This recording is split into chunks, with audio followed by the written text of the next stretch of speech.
Hello everyone, welcome to the HardReset channel, and today I'm going to show you how to set the time zone of your Narwal Freo X Plus robot vacuum and mop. And the first thing you're going to need to do is make sure that the robot is set up with the app.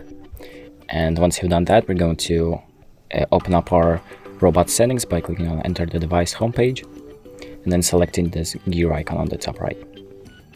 Then we're going to click on Device and select device position, and here you can select your time zone, so I'm going to select mine. There we go, and that's it. The time zone has been selected and it has been automatically applied, and that's about it. Thank you for watching. I hope this video helps, and make sure to like and subscribe.